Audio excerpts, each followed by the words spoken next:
Here's a question. What's the bigger battle in Toronto, finding parking or finding affordable housing? Well, a battle could be brewing, as a new pitch from Toronto City staff could see dozens of parking lots potentially converted to housing. City Hall reporter Shawn Jeffords lays it all out for us. The fight to find a parking space in some places in Toronto can be fierce.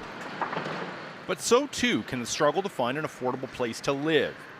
And City Council is considering placing the need for new housing ahead of access to surface parking lots. Mayor Olivia Chow says it just makes sense given the enormity of the housing crisis. It drives me nuts. I go around the city and I see a surface parking lot that belongs to the city. I say, pardon me, in this day and age, how could we have a surface parking lot? Come on, we can build housing on it because it's right beside a transit corridor, beside a subway station, beside LRT station.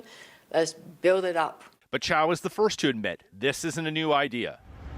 This busy lot on Bellevue is already set for conversion. And in a new report, city staff want to examine around 130 lots to see if they're the right fit. They say 74 of them could help create housing close to transit. But even the chair of the TTC board says council will need to find a middle ground. As much as it breaks my heart to say this, it's just for a lot of people, transit is just not a viable option, particularly in certain parts of the city when you get more into the inner suburbs. So we have to strike that balance in terms of, obviously, housing is a priority, but we also need to understand that people need to park. This housing advocate says conversions often get stuck as neighbors fight to keep the lots. In most cases, the city needs to ignore the neighbors. We have spent decades in this city following the preferences of local neighborhood associations and residents groups. And part of the reason why we have the affordable housing challenges we have is because of that incumbent bias within the system. These parking lots are being given away sometimes for $9 to park for 24 hours. That's a wasteful use of lazy land in the city of Toronto, where we have a housing crisis.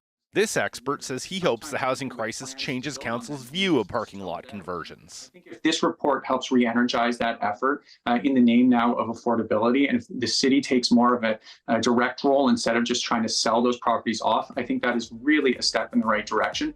City Council must approve the plan later this month. If that happens, city staff will do an in-depth analysis of the lots to ensure they're eligible. Shawn Jeffords, CBC News, Toronto.